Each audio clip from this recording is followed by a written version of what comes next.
Boa noite, tudo bem, meus queridos? Boa noite, bom dia, boa tarde, o horário em que vocês vão poder assistir a aula, seja um horário proveitoso, que vocês consigam assimilar, né, tudo direitinho sobre as coisas que a gente vai falar aqui agora. Antes de mais nada, eu quero me apresentar a vocês.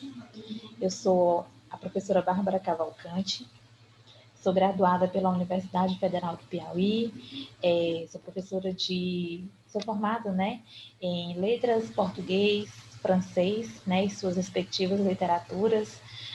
Trabalho com língua portuguesa, sou especialista em psicopedagogia, consigo trabalhar com vocês várias produções diferentes, né, disciplinas diferentes. E hoje eu venho trabalhar com vocês oralidade e escrita no ensino superior. Oralidade e escrita. Nós vamos percorrer um caminho que vai desde o início, né, de falar sobre a fala, a linguagem, na sua importância de se falar, de oralidade, até a importância dessa oralidade dentro do ensino superior. Nossos encontros, nós teremos 6 aulas, né, para desenvolver esse conteúdo, essa disciplina, para diluir o máximo possível e chegar até vocês com informações que vocês vão levar para a vida. A questão da oralidade, ela é importante não somente na vida acadêmica, né? A importância da fala, de se expor, de colocar para fora aquilo que você pensa, que você deseja, que você organiza no seu pensamento, ela é importante sempre, desde sempre. E aí a gente vai iniciar falando sobre a questão oral, passar pela escrita, até chegar nessa perspectiva de ensino superior. Mas a gente vai começar a falar dela desde a infância. E a gente vai começar do começo, né? Uma redundância do que eu estou falando, a gente vai começar do começo falando da importância da oralidade na história. Por que que é importante? A escrita é mais importante do que a oralidade? Por quê? A gente vai responder alguns questionamentos que eu coloquei aqui e que vão surgir na cabeça de vocês e que a gente vai tentar responder todos esses questionamentos que possam surgir até o final das nossas disciplinas, da nossa disciplina de oralidade escrita no ensino superior, certo? Então agora a gente vai começar, eu preparei um material, né, nesses 6 encontros. Sempre no final do encontro, desse primeiro, né, de hoje são 17/12, que eu vou estar gravando essa aula para vocês, disponibilizando tanto na plataforma, né, o link, quanto no grupo também, para que vocês tenham mais facilidade para trabalhar essas aulas, para que vocês tenham mais facilidade para conseguir ler e estudar, né? Vamos começar aqui. Eu organizei toda a nossa aula em slides. Por quê? Fica mais organizado para conseguir passar de um assunto para o outro sem que eu me perca na conversa. Me perder como? Falo muito, né? Falo muito, uso muita oralidade o tempo inteiro, na sala de aula, fora dela, parou do meu lado, olhou para mim. Se não tiver de cara fechada, né? Porque às vezes a pessoa já mostra aquele certo distanciamento só com o olhar. Se não tiver assim, eu começo a conversar. Falo horrores. Como meu filho costuma dizer, eu faço amizade na fila do pão, né? No ônibus do lado, alguém está do meu lado, a gente puxa uma conversa. Se for uma viagem longa, é conversa para mais de metro. Então, aqui a gente vai começar o nosso conteúdo falando sobre tradição oral e a preservação de culturas. A tradição oral ela é bem antiga. A gente percebe, a gente tem a percepção dos contos, das histórias que são contadas e passadas através das gerações. E a gente vai em busca dessas informações registradas em livros, em materiais físicos, e a gente não encontra, porque são histórias contadas de forma oral através dos tempos e que vão se perpetuando. Aí eu trouxe algumas informações para vocês.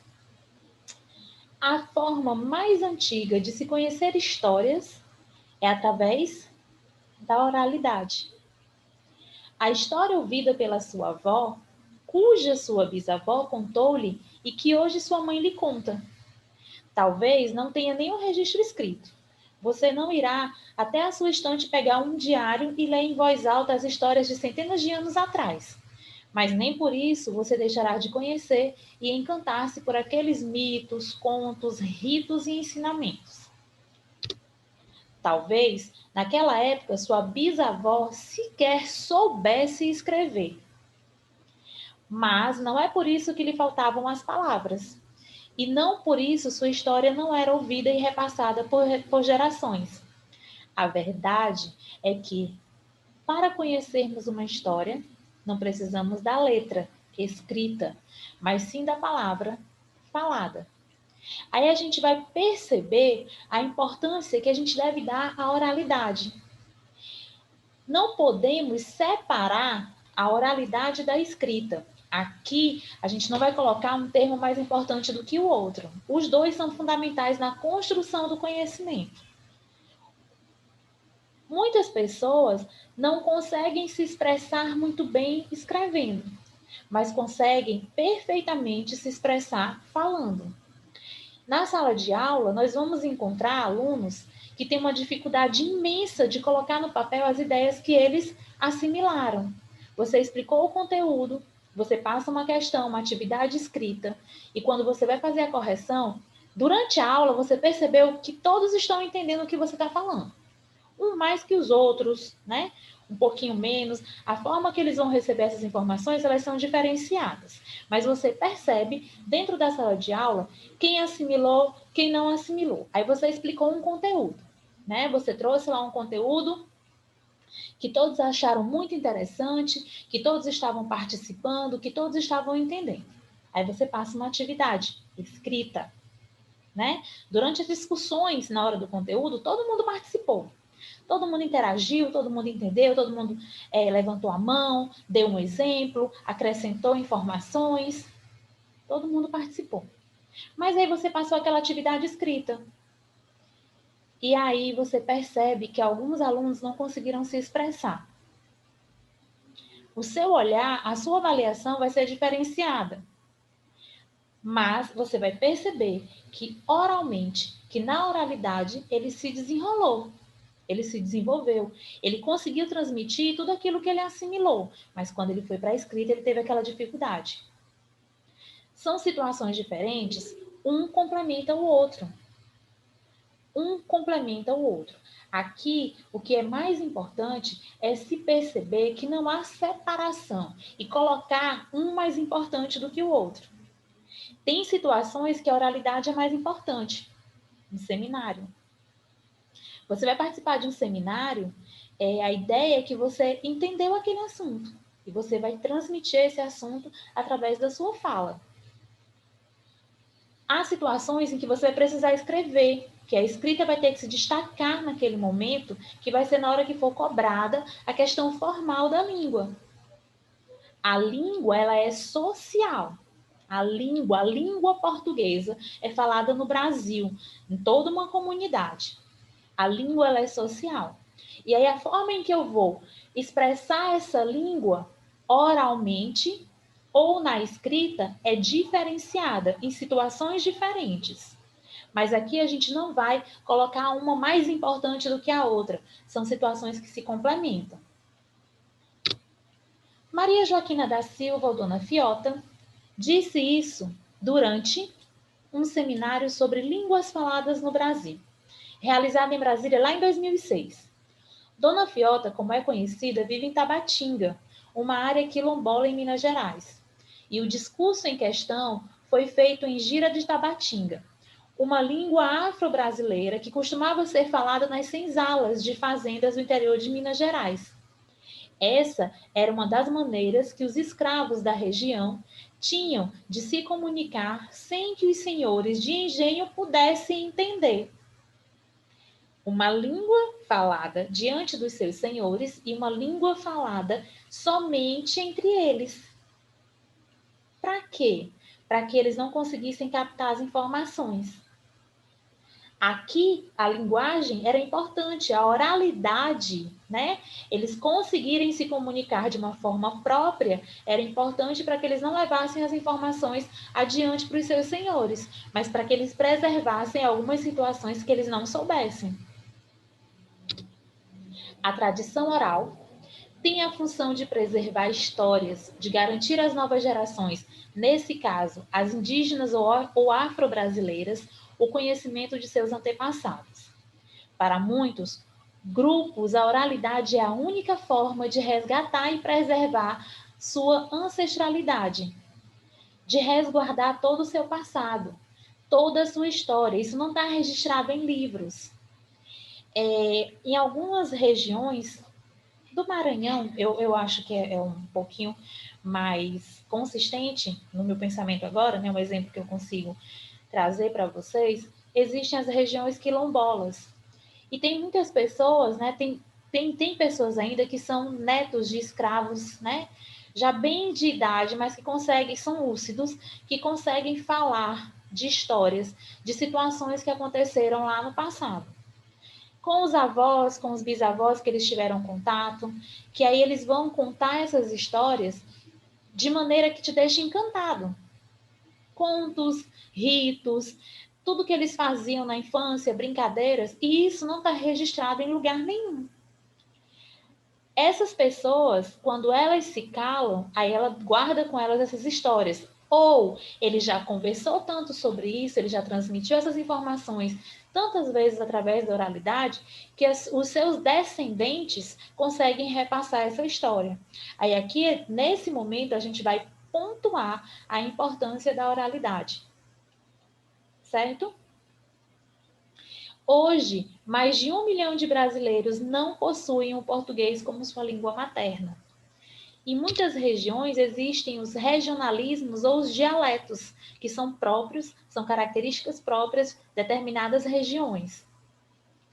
Temos mais de 200 línguas em nosso território, onde muitas são indígenas e não possuem qualquer tradição escrita. Não se tem registros dessas línguas marcados num livro, colocados de forma física, onde eu vá numa estante e vá lá pegar tudo que eu preciso saber sobre essas comunidades. Porque são tradições orais, são histórias que são contadas através das gerações e não são registradas, infelizmente. Essas línguas aos poucos vão se perdendo. A cada ano, a preservação pelas novas gerações tem se tornado um desafio maior. Atualmente, milhares de brasileiros com ancestrais afro-brasileiros indígenas desconhecem sua própria história ou acreditam não ter uma de fato. Aqui eu quero abrir um parêntese e falar com vocês sobre. Aqui eu trouxe o exemplo de indígenas, né? Trouxe de comunidades afro-brasileiras, de quilombolas, mas a gente traz essa questão da oralidade desde lá de Platão. Quando a gente fala da oralidade com o poder de persuadir, o que é persuadir? É fazer com que o outro aceite o que eu quero. Eu vou persuadir, eu vou convencer o outro daquilo que eu quero. E muitas vezes a gente faz isso, faz esse jogo de convencimento através das palavras. E aí eu vou trazer uma informação para vocês que vocês já devem ter percebido, já devem saber, a questão do discurso, que a gente sempre vai para a questão do discurso político, né?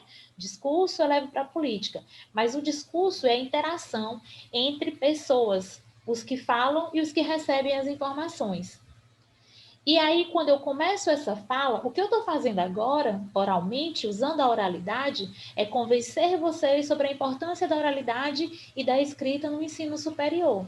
Aqui é um discurso de convencimento. Quando a gente fala da palavra discurso, a gente remete geralmente a esse discurso político, né? Mas toda essa fala, essa intenção de convencimento do outro, ela faz parte do discurso, e aqui eu faço tudo isso através da oralidade. Eu tenho a minha oralidade repassada para vocês através da leitura dos textos, mas eu tenho também a minha perspectiva pessoal. Eu faço a leitura do que eu já coloquei no slide para organizar a minha fala, né, para que eu não fique saindo dela o tempo inteiro, mas eu tenho toda uma formação de pensamento, de convencimento, e eu vou expondo esse pensamento através da minha fala, de forma oral.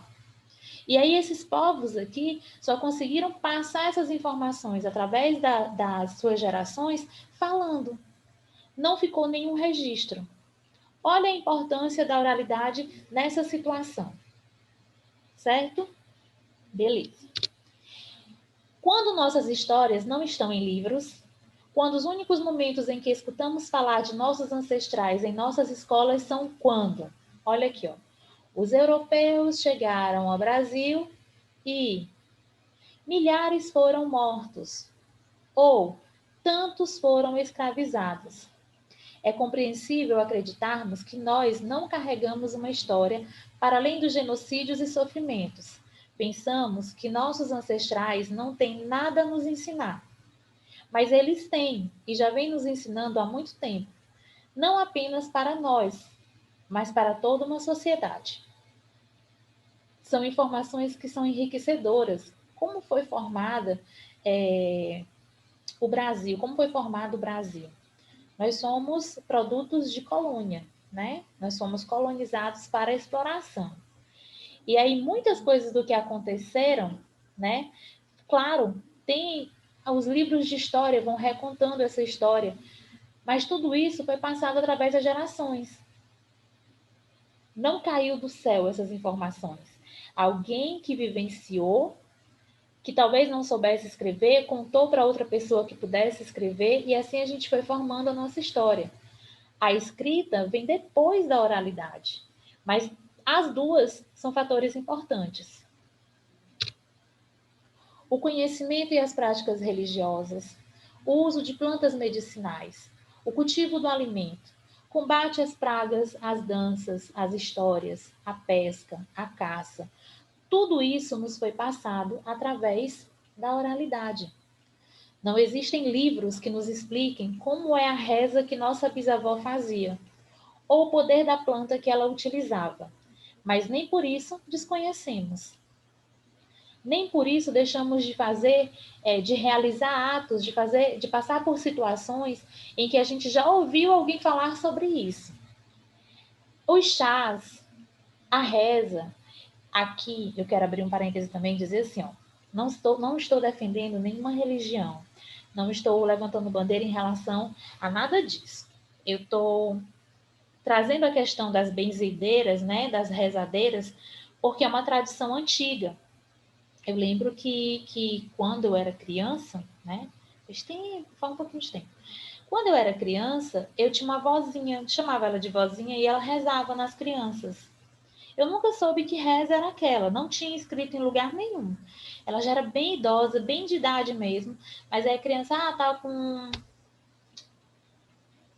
eu não lembro qual, espinhela caída, acho que é uma coisa assim.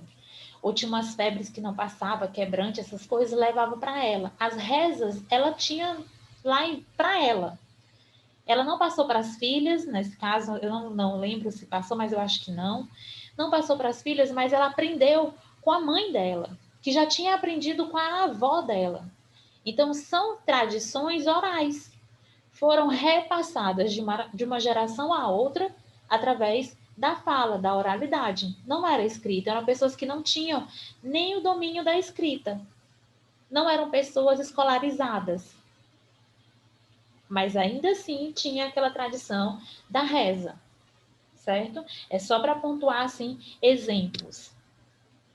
A tradição oral e seus ensinamentos são tão importantes e de tantas formas que alguns estudos nos mostram não apenas sua necessidade no conhecimento cultural, mas também no aprendizado de diversas áreas, como, por exemplo, na agricultura. A mandioca foi domesticada pelos índios há 4.000 anos, segundo hipóteses dos arqueólogos. Tem isso marcado em algum livro? Não, através de estudos, através de informações que foram repassadas. Por isso que eu destaquei aqui, ó, segundo hipóteses dos arqueólogos, através dos estudos que eles fizeram, eles chegaram a essa conclusão, que a mandioca foi domesticada pelos índios há pelo menos 4.000 anos. Durante pelo menos 4 milênios, através de experimentação genética, os índios vêm diversificando e enriquecendo a espécie. Só na região do rio Uapés, no Amazonas, entre os índios tucano, foram identificados 137 cultivares diferentes de mandioca pela antropóloga Jané Charnel. A preservação, o controle e as técnicas de cultivo e extração do veneno da mandioca vem sendo transmitido eficazmente pelos horticultores indígenas através da tradição oral. Vou tomar uma aguinha aqui, só um minuto.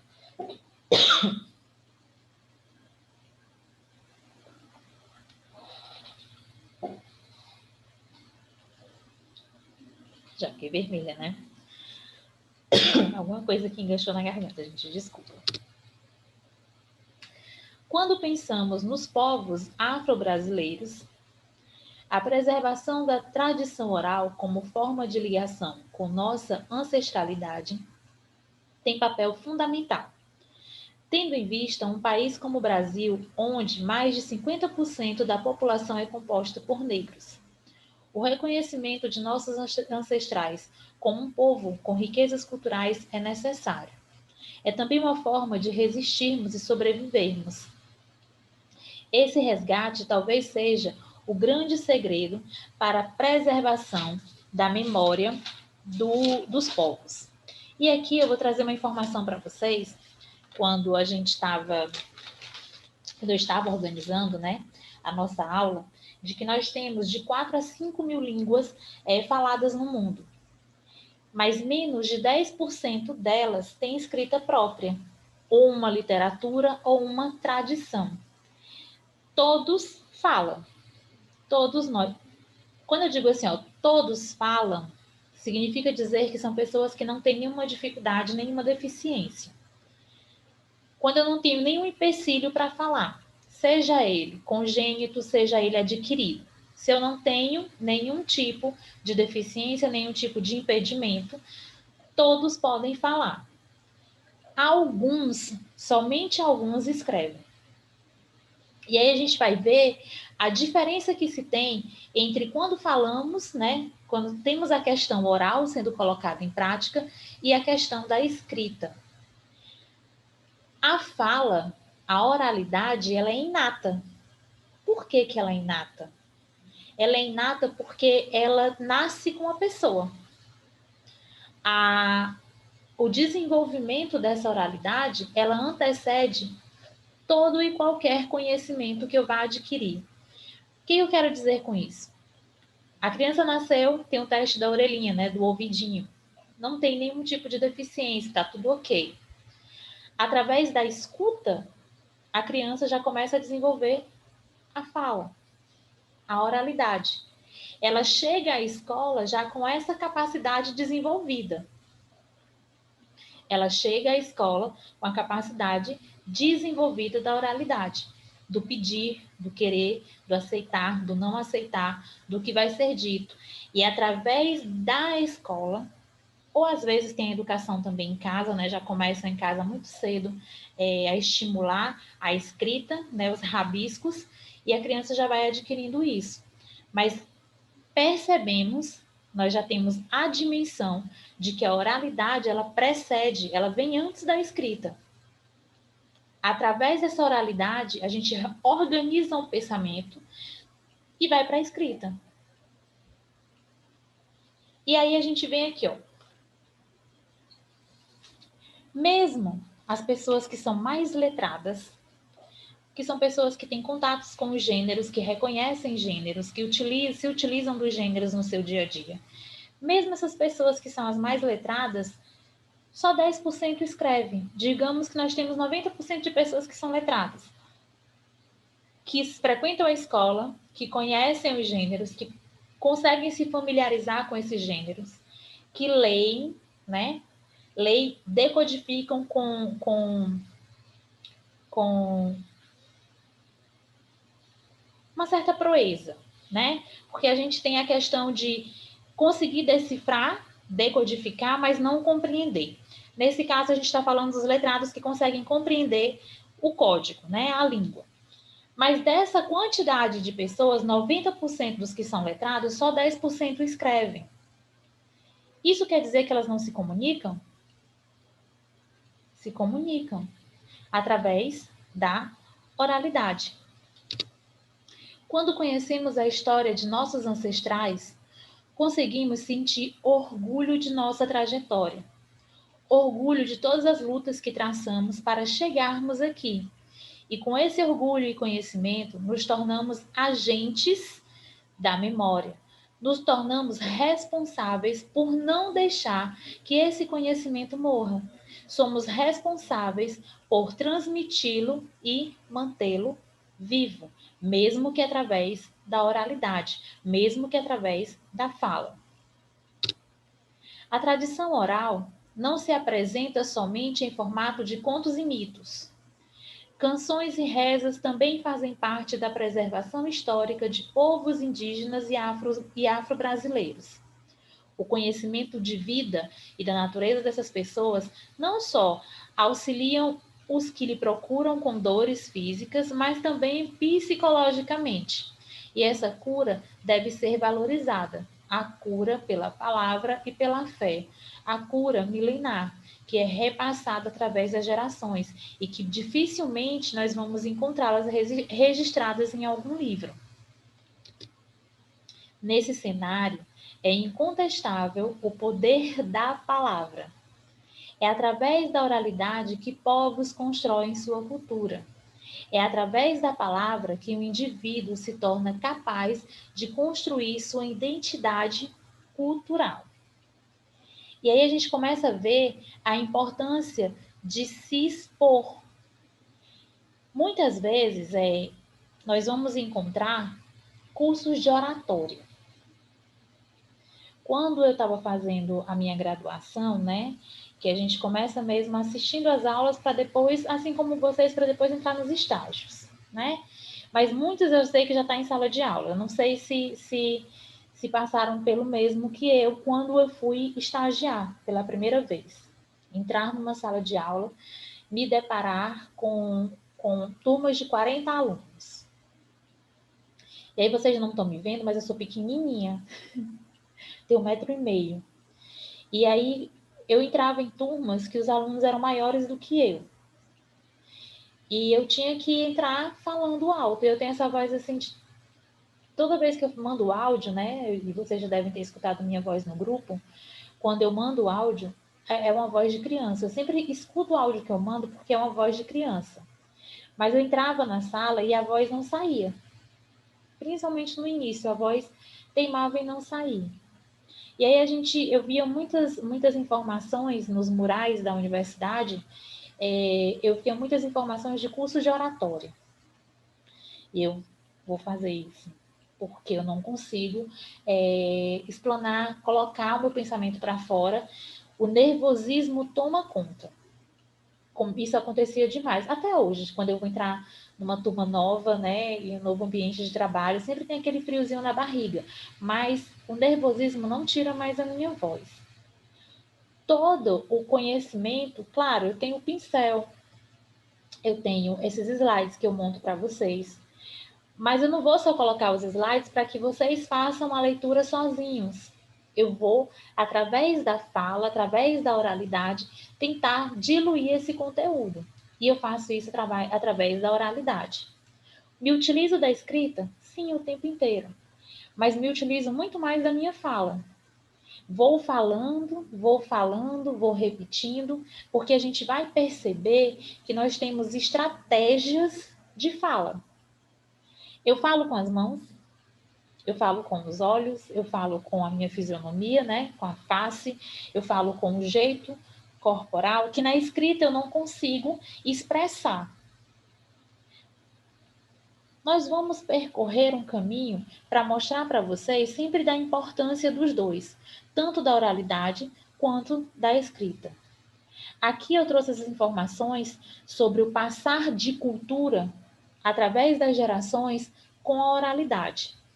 E eu trouxe situações que são mais ou menos próximas, porque a gente vai encontrar a importância da oralidade lá na época de Platão, lá na época de Sócrates.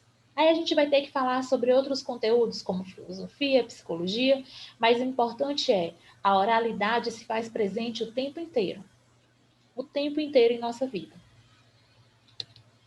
Essa tradição da oralidade tem como objetivo não só o repasse de histórias, mas também a construção cultural de um povo, a criação dentro de uma coletividade da importância de cada história, a importância das percepções individuais e repasse das mesmas através da tradição oral. É possível a construção dos povos de tempos em tempos. E esses valores, a tradição do coletivo, da ancestralidade e a palavra não devem jamais deixar serem silenciados ou esquecidos. Então, aqui, sobre a questão histórica, né, sobre a importância dessa oralidade no repasse das informações de cultura, de mitos, de contos, a gente já começa a observar como se é importante. Vocês vão apresentar um seminário, né? Semináriozinho, vamos lá. Dividir as turmas em grupos e vocês vão apresentar. A gente vai encontrar várias dificuldades na hora de expor. A gente estudou e de repente não sai nada. Mas eu digo assim, escreve. Aí você consegue escrever. Mas tudo isso que você formulou, que você conseguiu colocar na escrita, você passou pela oralidade, porque você pegou um texto, leu em voz alta e tentou organizar em um texto. Tá vendo como a oralidade é importante, tanto quanto a escrita? São duas situações que se complementam. Até aqui eu falei com vocês sobre a questão histórica, né, do repasse de culturas. E agora a gente vem para alguns questionamentos para adentrar na importância da oralidade dentro do ensino, certo? Vamos começar. E para começar, nada melhor do que começar com questionamentos. Vários deles, vários questionamentos. Para que a gente vá respondendo ao longo da nossa jornada, dessas seis aulas, desses 6 encontros. Começando. A oralidade é ensinada nas disciplinas que abrangem o ensino na graduação. Durante a graduação, vocês acham, né, que são realmente cobrados em relação à oralidade dentro dos seminários? E esse ano agora, que foi um ano de pandemia em que a gente praticamente não se encontrou, né?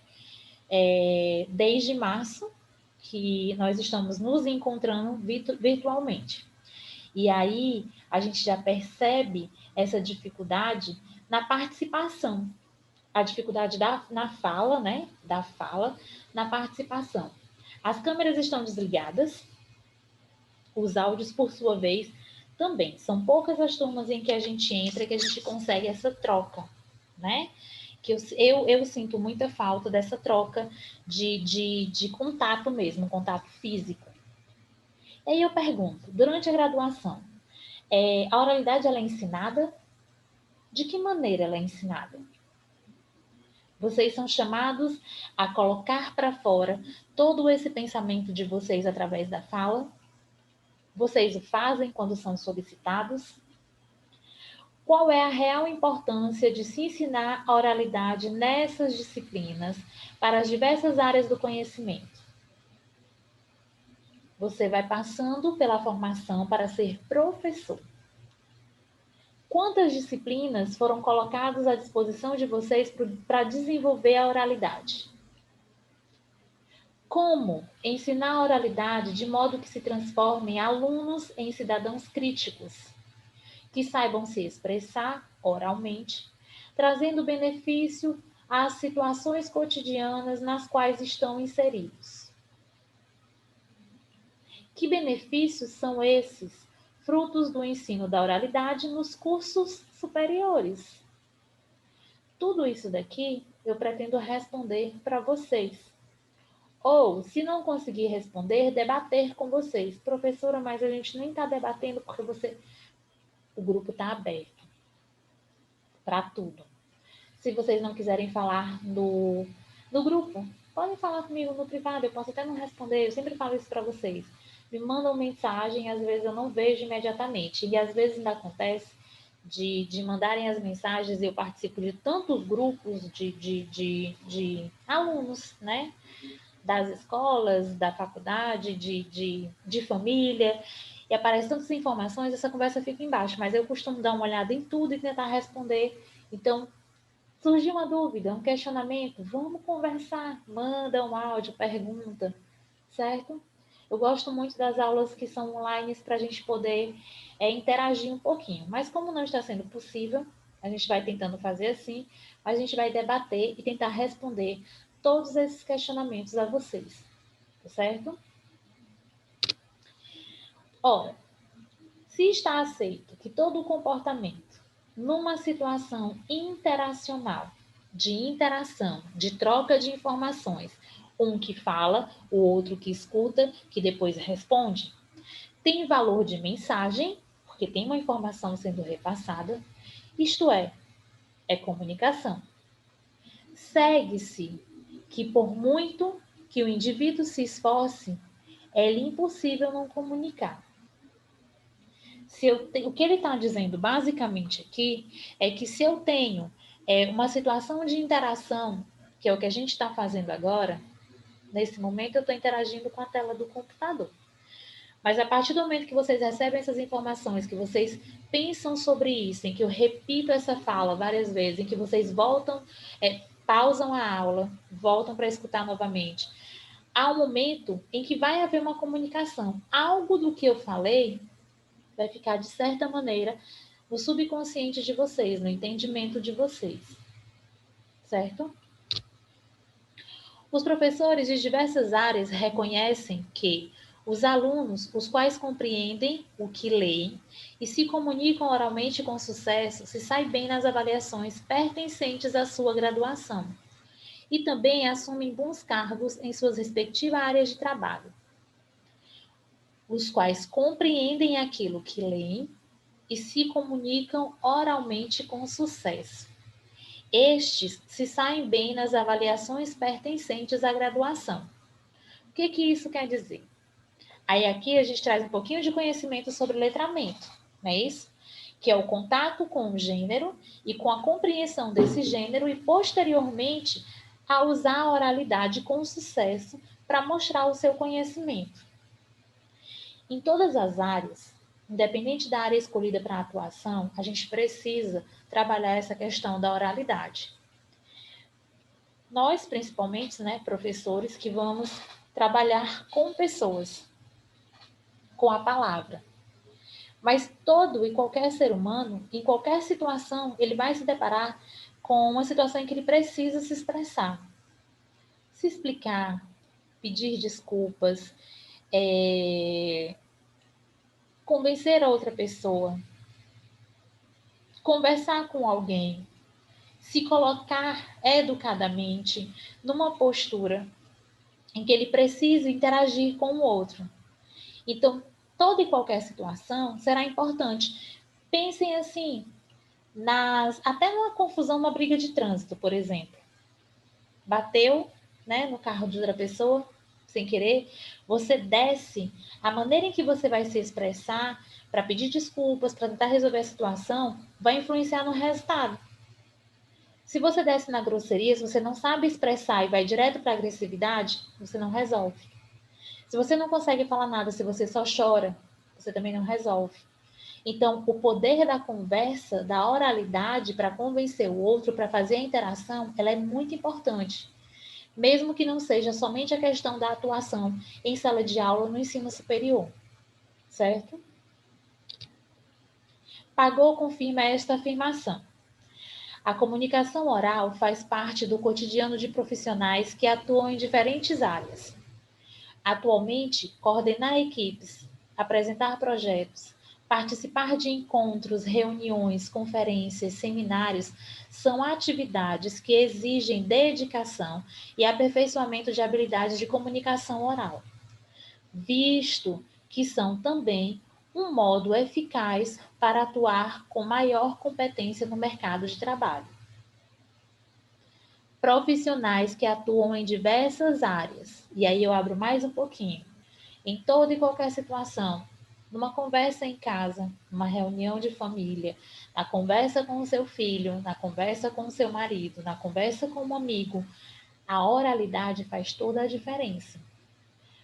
O domínio ou a familiaridade, porque tem pessoas que começam tímidas e quando você percebe, é um orador perfeito. Não há nada mais corriqueiro em nosso cotidiano do que falar. Marcuski, isso aqui é uma fala dele. Tem gente que chama Marcuski, tem gente que fala Marcucci, né? Marcuski. Muito embora se acredita não ser preciso, na escola investir no desenvolvimento da oralidade das crianças, pois, afinal, falar aprende-se em casa, na rua, na vida. Ou se crer no caráter da espontaneidade da fala, apresentado como um dos fatores que impede que a oralidade seja vista como um conteúdo que pode ser ensinado. O que ele está dizendo aqui? Simplesmente que se é uma coisa inata, se nasce com você, por que eu vou trabalhar isso durante a vida escolar, durante a vida acadêmica? Aperfeiçoar. Aperfeiçoar. Se colocar diante de situações diferenciadas. Na realidade, deve-se entender que o gênero oral, se não houver nenhum aspecto físico que o impeça de fazê-lo, possui sim material teórico para fundamentá-lo, conferindo aspectos estruturais específicos, diferenciando-o dos gêneros escritos, o que permite torná-lo não mais somente espontâneo e sim ensinável. Que além de ser espontâneo, como eu já disse a vocês, que se não tiver nada fisicamente congênito ou por acidente que possa ocorrer que impeça-o de falar, mesmo sendo espontâneo, você pode aprimorar, aperfeiçoar. O que acontece com os cerimonialistas? Ele já tem uma voz, né, aquela voz imponente, aquela voz bonita, né, de se ouvir, agradável aos ouvidos, o que não é a minha. Apesar de usar a oralidade no meu trabalho e na minha vida pessoal, porque eu sou faladeira mesmo, isso é um ponto, eu não seria uma cerimonialista, mas a pessoa, ela tem aquela imposição de voz, todo aquele trabalho de corporal, de como ele se coloca, ele vai aperfeiçoando essas técnicas, uma coisa que é espontânea, que é um dom dele, e ele vai trabalhando isso ao longo da vida. Cid Moreira, aquela voz lá do Jornal Nacional, a voz é daquele jeito, mas ele é um jornalista, muitos anos se colocando em estudos, em situações que ele vai trabalhando e aperfeiçoando. Ele tem um dom que é nato, é natural, é espontâneo, mas ele aperfeiçoou. Então, isso quer dizer que a oralidade também pode ser ensinada, pode ser trabalhada em sala de aula. Beleza? Chenoli e Doutz afirma que os gêneros orais são instrumentos, ou melhor, mega-instrumentos, visto que podemos considerá-lo como a integração de um grande conjunto de instrumentos num todo único, que fazem a mediação da atividade de linguagem comunicativa. Falta-nos ainda escolher, dentre uma enorme variedade de gêneros, aqueles que podem e talvez mesmo devam tornar-se objeto de ensino, já que o papel da escola é, sobretudo, de instruir, mais do que o de educar. Em vez de abordarmos os gêneros da vida privada cotidiana, é preciso que nos concentremos no ensino dos gêneros da comunicação pública formal. Por um lado, exposição, relatório de experiência, entrevista. Pronto, entrevista. Uma entrevista de trabalho, em que você está sendo colocado numa situação não é encurralado, mas que você está sendo pressionado, principalmente a falar de si mesmo. O tempo inteiro você está conversando, você está trocando informações, mas de repente chega numa entrevista de emprego. Pode ser que tenha aqui pessoas que realmente, tranquilo demais, não tem problema nenhum para mim. Para mim, tudo que é novidade me deixa um pouco apreensiva. E aí, muitas vezes, faltam as palavras. Aí, muitas vezes, a gente não consegue realmente mostrar toda a nossa capacidade. Numa discussão em grupo. E, por outro lado, aqueles da vida pública, no sentido lato do termo. Debate, negociação, testemunho diante de uma instância oficial, teatro. Olha a quantidade de instrumentos que a gente tem para desenvolver essa oralidade, para se trabalhar o jeito de falar, como se colocar. Certo? Existem muitas razões que justificam a maneira como a oralidade é tratada hoje e como foi no passado. A gente já falou sobre alguns aspectos do passado. Não todos, mas alguns. Primeiramente, porque as crianças, na maioria das vezes, já sabem falar quando iniciam a vida escolar. Segundo, pois a fala influencia a escrita nos primeiros anos de ensino, sobretudo no período inicial da alfabetização. Por que a gente fala que a fala influencia a escrita nos primeiros anos de ensino? Sempre a gente vai encontrar marcas da oralidade na escrita e marcas da escrita na oralidade. O que isso quer dizer? Uma criança, eu ouvia muito, crianças que ao invés de chamar copo, chamava poco, um poco. Rodoviária, dorroviária. Trocar alguns sons, alguns fonemas, né? Faxina.